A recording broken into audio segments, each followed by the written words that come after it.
வணக்கம். நான் பேராசிரியர் பர்வீன் சுல்தானா.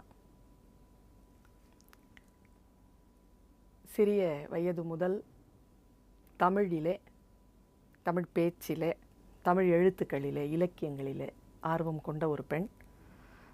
ரொம்ப அதிகமான அந்த மொழியின் ஆர்வம் காரணமாக இந்த துறைக்கு, இந்த தமிழ் துறைக்கு வந்து தமிழ் பேச்சாளராக உலகமெல்லாம் வரக்கூடிய ஒரு வாய்ப்பை பெற்றவள். எனக்கான ஆசை அப்படிங்கிறது வந்து வேறையாக இருந்தது. எனக்கான தேவை அப்படிங்கிறது சிறிய வயதுலேருந்து வேறையாக இருந்தது. கண்டிப்பாக படிக்கணும், ஒரு நல்ல வேலைக்கு போகணும், இப்படி தான் வந்து என்னுடைய வாழ்க்கை பயணம் ஆரம்பிச்சது. அப்போது அதிகம் படிக்காத பெற்றோர், வீட்டில் வந்து உருது மொழி பேசக்கூடிய அப்பா, தமிழ் மொழி பேசக்கூடிய அம்மா. அம்மாவும் வந்து சின்ன வயசுலேயே அப்பாவை திருமணம் செய்து கொண்டதுனால அவங்களும் உருது பேசுகிறதுக்கு கற்றுக்கிட்டதுனால தமிழ் வீட்டுக்குள்ளே புழங்கிறதுக்கான சூழல் கிடையாது.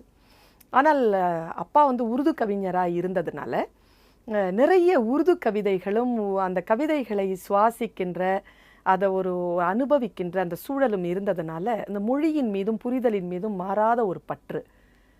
அந்த வாய்ப்பு வந்து வெளி உலகத்தில் வந்து தமிழ் மூலமாக எனக்கு கிடைக்கின்ற பொழுது என்னுடைய சிறகுகள் வந்து தமிழ் நோக்கி விரிஞ்சது. இதுதான் என்னுடைய பயணமாக இருக்குது.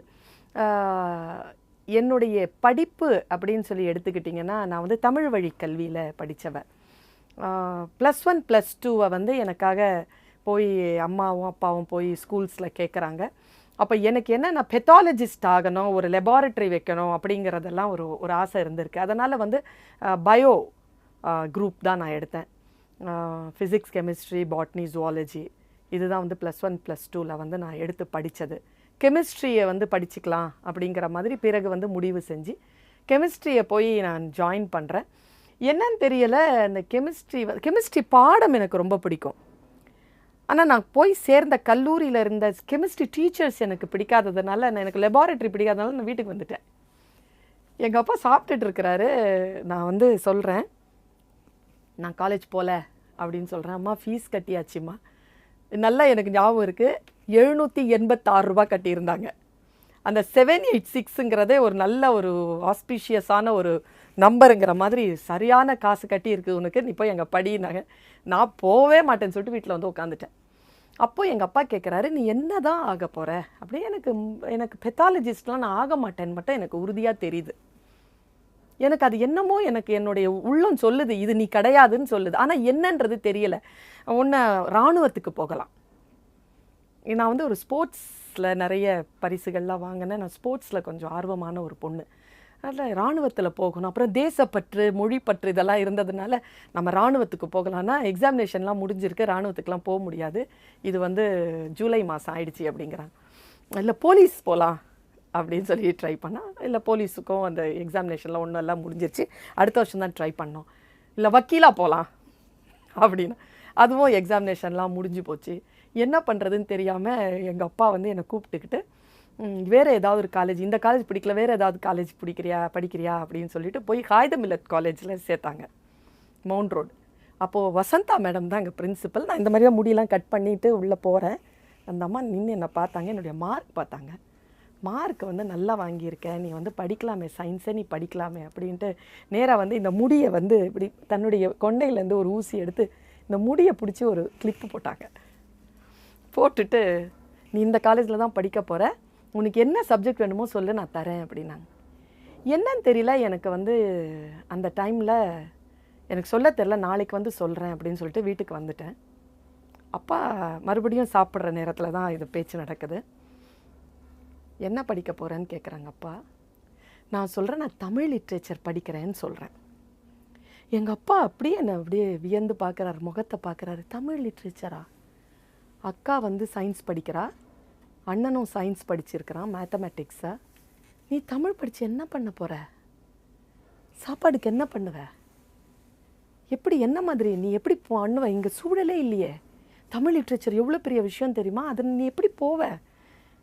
படித்தா தமிழ் லிட்ரேச்சர் படிக்கிறேன், இல்லைனா எதுவும் படிக்கலை அப்படின்னு உடனே எங்கள் அப்பா நேராக இந்த இப்படி வேகமாக சாப்பாடு தட்டில், அப்பா கை கழுவ மாட்டார், சாப்பாடு தட்டிலே கை எனக்கு தெரியாது என்ன பண்ண போகிறேன்னு எனக்கு தெரியாது அப்படின்னு கை கழுவுனாருங்க.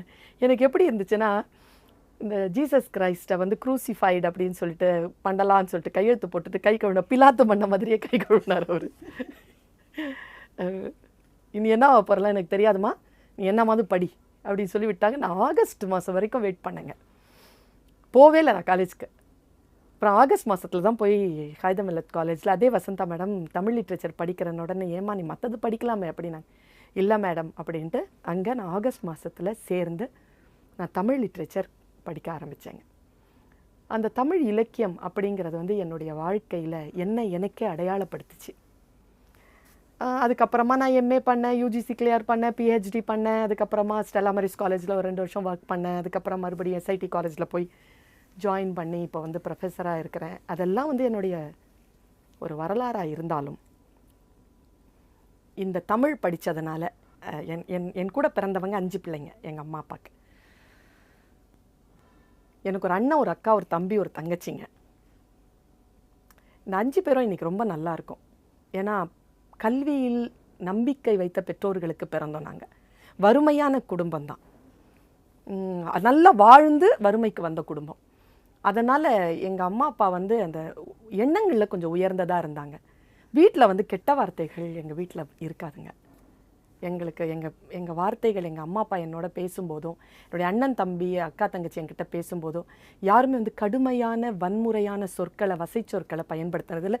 சின்ன வயசுலேருந்து நான் அதுக்கு காதில் கேட்டதில்லை. ஆனால் எனக்கு வெளியில் தெரியும், வெளியில் சண்டை போடுறதெல்லாம் கேட்டிருக்கேன். ஆனால் வீட்டுக்குள்ளே அந்த வசை சொற்களை நான் கேட்டதில்லை. 5 பேரும் நாங்கள் நல்லா இருக்கோம். எங்கள் அப்பா வந்து 2017ஆம் வருடம் வந்து இறந்துட்டாங்க. அப்போ வந்து இறக்கிறதுக்கு ஒரு 10 நாளைக்கு முன்னால் என்னை கூப்பிட்டு ஒரு விஷயம் சொன்னாங்க. சுல்தானா, நீ வந்து தமிழ் படிக்கக்கூடாதுன்னு நான் யோசித்தேன்ப்பா.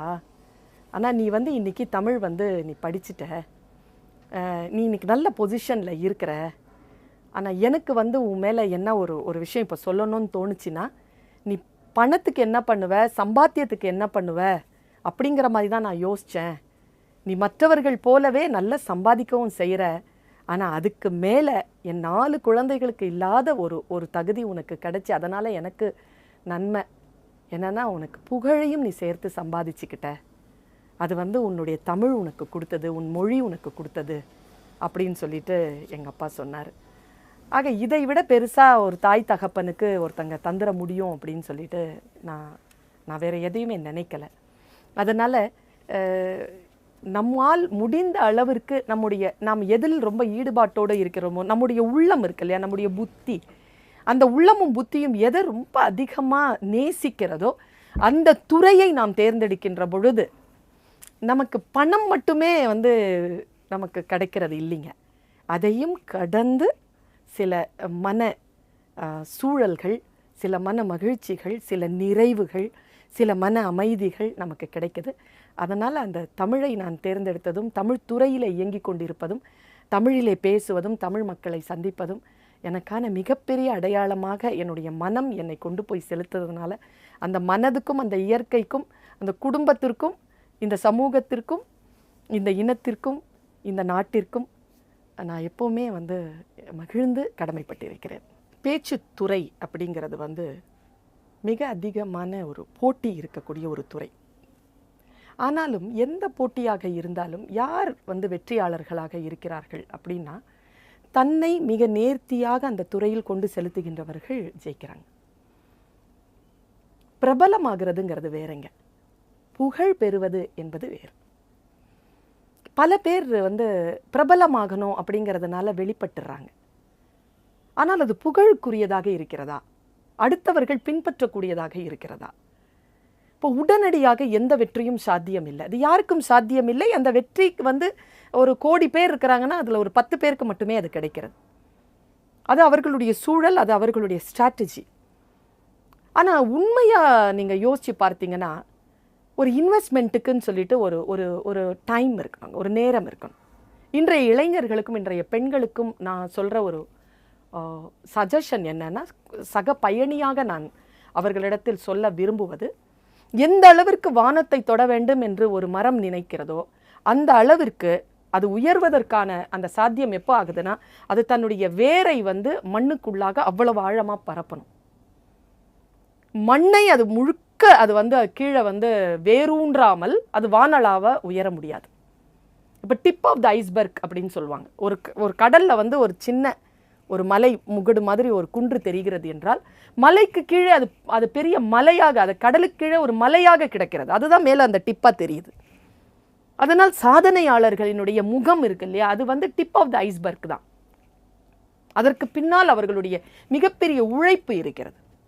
மூங்கில் போல 4 வருஷம் ஆகும் மூங்கில் வந்து 1 அடி வளர்றதுக்கு. 1 வருஷத்துல 80 அடி வளர்ந்துரும். அது காரணம் அது 4 வருஷம் உள்ள வந்து தன்னுடைய ஆற்றலை அது ஸ்திரப்படுத்தி கொண்டது தான். இன்வெஸ்ட்மெண்ட் இருக்கு இல்லையா, அது மிக முக்கியமானது. ஆனால் ஒன்று, நெவர் கிவ் அப் அப்படிங்கிறத மட்டும் மனசில் நினச்சிக்கணும்.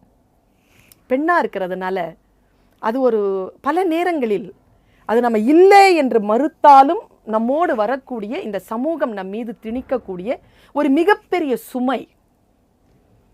அந்த சுமையோடு தான் வந்து ட்ராவல். இல்லைன்னு மறுத்துட்டு போயிடலாம், அதெல்லாம் அப்படிலாம் ஒன்றும் கிடையாதுங்கிறதுனால அது இல்லாமல் போயிட போதா? இப்போ ஒரு ஸ்டேஜுக்கு ஒருத்தங்க வராங்க, ஒரு ஸ்பீக்கர் வராங்கன்னு வச்சுக்கோங்க. அவர் பேசிட்டு போகிறாங்க. அடுத்து இன்னொருத்தங்க பேசுகிறதுக்கு இப்போ நான் தான் போகிறேன்னு வச்சுக்கோங்களேன். இப்போ அவர் வெறும் பேச்சாளர், நான் பெண் பேச்சாளர். இப்போ பெண் அப்படிங்கிற அடையாளத்தோடு தான் நான் எங்கேயுமே உலவணும். அப்புறமா நான் சார்ந்திருக்கக்கூடிய மதம் அல்லது நான் சார்ந்திருக்கக்கூடிய ஜாதி, இந்த ஜாதியும் இந்த மதமும் இந்த ஜெண்டர் இந்த பாலினமும் என் கூட வந்து அப்படியே பசையாக ஒட்டிக்கிட்டு இருக்கும். இதுலேருந்தெல்லாம் விடுதலையானவர்கள் இருக்காங்க இல்லையா, இப்போ ஆணாக இருக்கக்கூடியவர்கள், வேறு வந்து உலகத்தில் பெரும்பான்மையான சூழ்நிலையில் இயங்குறவங்களுக்கு வந்து இந்த சிரமம் கிடையாது. அப்போது இந்த சமூகத்தினால் சில அடையாளங்களோடு இயங்கக்கூடிய நாம் அந்த அடையாளங்களை மறுத்து விடவும் முடியாது, அதே போல் அந்த அடையாளங்களை சுமையாக சுமக்கவும் முடியாது. இந்த இரண்டுக்கு நடுவில் நீங்கள் வந்து மெயின் ஸ்ட்ரீம் பொது நீரோட்டத்திலும் ஓடியாக வேண்டும். கூடுதலான ஒரு ஓட்டம் இது. என்னை பார்த்து ஒரு பேச்சாளர் சொன்னார் ஒரு முறை, நான் மறக்கவே மாட்டேன், பர்வீன் உங்களுடைய வளர்ச்சியை தவிர்க்க முடியவில்லை என்று சொன்னார். நான் தமிழ் படித்தவன். அப்போ தடுக்க முடிவதில்லைன்னு சொன்னா அது வேற, தவிர்க்க முடியவில்லைன்னு சொன்னா வேற. எப்படி நாம வளரணும் அப்படின்னு சொன்னா நம்மை மற்றவர்கள் தடுக்கலாம். தடுக்கிறதுங்கிறது காலங்காலமா நடந்து கொண்டே இருக்கும். ஆனால் எவ்வளவு தடுத்தாலும் தவிர்க்க முடியாத அளவிற்கு நம்மை நாம் முன்னிறுத்த வேண்டும். அதுக்கான ஸ்ட்ராட்டஜி என்ன? உழைப்பு. எந்த துறையை சார்ந்தவராக இருந்தாலும் அந்த துறையிலே வித்தகம் படைப்பது, பாண்டித்தியம் பெறுவது, தொடர்ந்து உழைப்பது. படிக்கிறது வந்து வேலைக்கு போகிறதுக்காக மட்டும் கிடையாது. நான் இது சின்ன வயசுலேருந்தே நான் வந்து புரிஞ்சுக்கிட்ட ஒரு விஷயம். வேலைக்கு போகிறது சம்பாதிக்கிறதுக்காக மட்டும் கிடையாது. அதில் கிடைக்கக்கூடிய அறிவும் அதில் கிடைக்கக்கூடிய அனுபவங்களும் சம்பாதிப்பு பணத்தை விட மேன்மையானவை. ஒரு விஷயத்தை நான் தெரிஞ்சுக்கிறேன்னு வச்சுக்கோங்களேன். சாக்ரட்டிஸ் மரணம் அடையும் பொழுது மௌத்தார்கனை வாசிக்கிறதுக்கு விருப்பப்பட்டிருக்கார். பக்கத்து அறையில் இருந்த கைதி அதை வாசிச்சிருக்கான். நண்பனே எனக்கு அதை சொல்லித் தருவாயான்னு கேட்டாரான் சாக்ரட்டிஸ். அவன் பக்கத்தில் இருந்தவன் கேட்டான், நீ தான் 2 நாட்களில் விஷம் அருந்தி இறந்து விட போகிறாயே, இதை கற்றுக்கொண்டு என்ன செய்ய போகிறாய்? சாக்ரட்டிஸ் அந்த பதில் என்ன தெரியுமா? அதான் அவருடைய சிக்னேச்சர். அவர் சொன்னார், ஏன் நான் மரணம் அடைகின்ற பொழுது மௌத்தார்கன் வாசிக்க தெரியும் என்கின்ற எண்ணம் போதாதா அப்படின்னு கேட்டாராம் அவர். எதையும் ஒன்று சந்தைப்படுத்துவதற்காக அல்ல, எதுவும் சம்பாதிப்பதற்காக அல்ல, எதுவும் போய் பிரபலமாகி மற்றவர்களுக்கு முன்னால் நின்று பாராட்டு பெறுவதற்காக அல்ல. சில விஷயங்கள் நமக்குள் நாம் அறிந்து கொள்ள வேண்டிய அந்த முனைப்போடு இருக்கின்ற பொழுது வளர்ச்சி என்பதும் மேன்மை என்பதும் செல்வாக்கு என்பதும் புகழ் என்பதும் பணம் என்பதும் தவிர்க்க முடியாது. அதனால தான் சொன்னாங்க தவிர்க்க முடியாது. பெண்ணுக்கு மேலே சில விஷயங்கள் வந்து திணிக்கப்படுதுங்க. இப்போ நான் இதை பல இடங்களில் சொல்லியிருக்கேன். பெரிய பிரச்சனை என்ன தெரியுமா? பொண்ணு. அதுவும் என்ன, அடுத்த பிரச்சனை என்ன? சிறுபான்மை சமூகத்தை சார்ந்த முஸ்லீம் பொண்ணு. அப்புறமா என்ன, அது சுமாரான பொண்ணு. இப்படிதான் பேசுவாங்க. இப்போ இந்த மாதிரி பேசக்கூடியவர்கள் மத்தியில் நம்ம ஜெயிக்கணும்னா என்ன செய்யணும்? என் தகப்பனாரும் என் கூட பிறந்தவர்களும் எனக்கு சொல்லிக் கொடுத்தது. ஜெயிக்கணும்னா என்ன செய்யறது? இந்த மைனஸ் எல்லாம் எப்படி ப்ளஸ் ஆக்கினேன்? இப்போ நான் பேசுறதன் மூலமா, என்னுடைய டெஸ்டிமோனியை நான் சொல்றதன் மூலமா பல்லாயிரக்கணக்கான பார்வையாளர்கள் இதை கேட்கின்ற பொழுது யாரேனும் ஒருத்திக்கு, எனக்கு எல்லாரும் டார்கெட் கிடையாது, ஒருத்திக்கு ஒரு வெளிச்சம் கிடைச்சிடாதான்றது தான் என்னுடைய டார்கெட். ஒன்று தான், ஒருத்தி தான், ஒருத்தியினுடைய வாழ்க்கை தான். பேசும்பொழுது பொண்ணு பொம்பளை பிள்ளை எப்படி பேசுறா பார். காம்படிஷன் வந்தா அது ஜென்ரலா தானே, பெண்களுக்குன்னு ஒரு காம்படிஷன் நடக்காது தானே, அதிலெல்லாம் ஃபர்ஸ்ட் ப்ரைஸ் அடிப்போம்ல. பொண்ணு என்னம்மா பேசுறா தெரியுமா? ஒரு அடி. முஸ்லீம் பிள்ளை, சிறுபான்மை, ஆனா என்ன மாதிரி வேதங்கள் பேசுறா, திருவாசகம் பேசுறா, திருப்பதிகங்கள் பேசுறா, கம்பராமாயணம் பேசுறா, பைபிள் பேசுறா, குரான் பேசுறா. அது அடிக்கிறது. முகத்தை அழகையும் உடல் அழகையும் காட்டாமல் புத்தியினால் அறிவினால் இந்த உலகத்தை ஜெயித்து கொண்டிருக்கிறாள். இப்படித்தான் பதில் சொல்லணுமே தவிர நின்னு பதில் சொல்லிட்டு இருக்கிறது இல்ல. பெண்களே, உங்களுக்கு நான் சொல்லுகிறேன், எனக்கு நானே சொல்லிக் கொள்கிறேன், இந்த உலகத்திலேயே எது மிக மிக அதிகாரம் படைத்தது என்றால், யார் ஒருவருடைய இமோஷன்ஸ் இருக்கு இல்லையா, உணர்வுகளுக்கு யார் அதிகாரம் செலுத்துகிறார்களோ, யார் அவர்களுடைய நேரத்தின் மீது அதிகாரம் செலுத்துகிறார்களோ அவர்கள்தான் அதிகாரம் படைத்தவர்கள். பெண்கள் உணர்வினால் ஆனவர்கள். they know less but they understand more. அவங்களுக்கு விஷயம் கொஞ்சமா தான் தெரியும், பட் அவர்கள் அதிகமாக புரிந்து கொள்ளக்கூடியவர்கள். அதனால தான் அவர்களுக்கான அந்த இழிவுகளை, இப்ப நான் இங்க வந்திருக்கிறேன் அப்படின்னா 8000 வருஷத்திற்கான போராட்டத்திற்கு பிறகுதான் இங்க நிக்கிறேன் நான். இது ஒன்றும் ஒரு நாள் 2 நாள் போராட்டம் இல்லை, 8000 வருஷமா இந்த போராட்டம் நடந்துட்டு இருக்கு பெண்களுக்கு எதிராக. எப்படி அவர்கள் அதை தவிர்த்து விட்டு வருவது, எப்படி அவங்க மேல மேல வர்றது? இப்போ எனக்கு ஒரு குறை இருக்கிறது, எனக்கு ஒரு துன்பம் இருக்கிறது என்றால், நான் அந்த துன்பத்தை சொல்லுவதன் மூலமாக இந்த சமூகத்திடம் இருந்து எனக்கு எந்த பாராட்டுகளும் நன்மையும் பாதுகாப்பும் கிடைக்காது. அந்த துன்பத்தை நான் சொல்லுவதனால் எனக்கு அவமானம் தான் கிடைக்கும். அதிலிருந்து நான் எப்படி ஜெயிக்கிறது? துன்பத்தை வெளியில் சொல்லுவதன் மூலமாக எனக்கு அவமானங்கள் தான் கிடைக்கும் என்றால், அந்த துன்பத்திலிருந்து நான் வெளிவருவதற்கு வேறு எந்த மாதிரியான ஸ்ட்ராட்டஜியை பயன்படுத்துறது? இப்படி யோசிச்சு பாருங்க.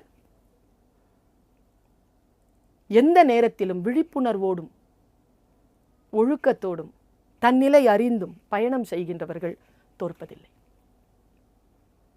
ஆனால் தொடர்ந்த உழைப்பு மிக மிக முக்கியமானது.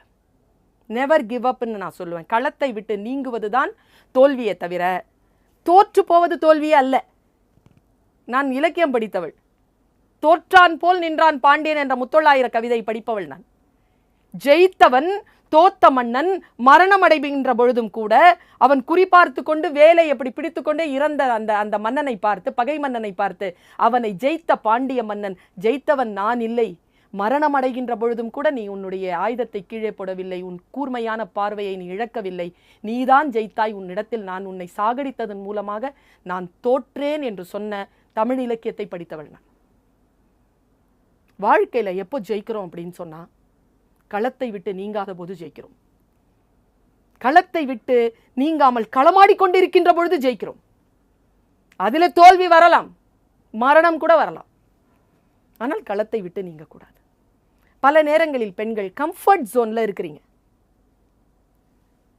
சே நோ டு கம்ஃபர்ட் ஜோன். அதனால கம்ஃபர்ட்டே இல்லாம நம்ம வாழ்ந்துடக்கூடாது. லக்ஸுரி நமக்கு தெரியணும், என்னன்றது தெரியணும். ஆனா கம்ஃபர்ட் ஜோன்ல இருப்பதனால் அடிமை தலைக்குள் போவதை கொஞ்சம் தவிர்த்து கொள்ள வேண்டும். அதே நேரத்தில் உழைத்து உழைத்து அடுத்தவர்களுக்கு செலவாகி போவதையும் தடுத்து கொள்ள வேண்டும், நிறுத்தி கொள்ள வேண்டும். வாழ்க்கை என்பது ஒரு முறைதான் வரும். அந்த ஒரு முறை வரக்கூடிய அந்த வாய்ப்பை மிக வெளிச்சமாக பயன்படுத்தி கொள்ளக்கூடியவர்கள். யாரோ ஒருத்தங்க என்கிட்ட கேட்டாங்க, டிப்ரெஷனாக இருக்கு, ரொம்ப டிமோட்டிவேட்டடாக இருக்கு, என்ன செய்யலாம்? அவர்களுக்கு நான் எனக்கு நானே சொல்லிக்கிற பதில் தான் நான் அவங்களுக்கும் சொன்னேன். இந்த உலக நுண்ணோய் கிருமி தொற்று பேண்டமிக், இதில் நம்ம ஃபோனில் இருக்கிற கான்டாக்டில் இருக்கிறவங்க நிறைய பேர் இறந்துட்டாங்க. இந்த உலகம் வந்து 750 கோடி மக்களை கொண்டதாக சொல்கிறார்கள். நேற்று உயிரோடு இருந்த 5 லட்சம் பேர் இன்னைக்கு இல்லை. இந்த நோய் கிருமி தொற்று மூலமா 10 லட்சம் பேர், 15 லட்சம் பேர். ஆனா நீங்களும் நானும் உயிரோடு இருக்கிறோம்ல, இதுக்கே நம்ம கொண்டாடிக்கலாமே. Life itself is sufficient to celebrate. என்ன உலக அரசியலை புரிந்து கொண்டு, சமூக அரசியலை புரிந்து கொண்டு, சமூக நீதியை புரிந்து கொண்டு, மத அரசியலை புரிந்து கொண்டு, ஜெண்டர் ஈக்குவிட்டினா என்னங்கிறத தெரிஞ்சுக்கிட்டு, லைஃப்ங்கிறது என்னன்றது தெரிஞ்சுக்கிட்டு, அறிவை எப்படி வளர்த்து கொள்வது, ஆரோக்கியமாக எப்படி இருப்பது, அன்பாக எப்படி இருப்பது, புத்திசாலித்தனமாக எப்படி இருப்பது என்பதனை கணக்காக தெரிஞ்சுக்கிட்டோம்னா வாழ்க்கையில் ஜெயிக்கலாம். எந்த விஷயத்திலும் நின்று நிலைத்து அதை எதிர்கொண்டு அதை நேரடியாக அதில் ஈடுபாடு கொண்டு அதை எதிர்கொள்வதுதான் ஒரே வழி, வெற்றிக்கான வழி. வெற்றியோ தோல்வியோ வாழ்வதற்கான வழி என்பது என்னுடைய கருதுகோள். என்னுடைய கருத்துக்கள் உங்கள் கவனத்தை கவர்ந்திருந்தால் இந்த சேனலை சப்ஸ்கிரைப் பண்ணுங்கள். வணக்கம்.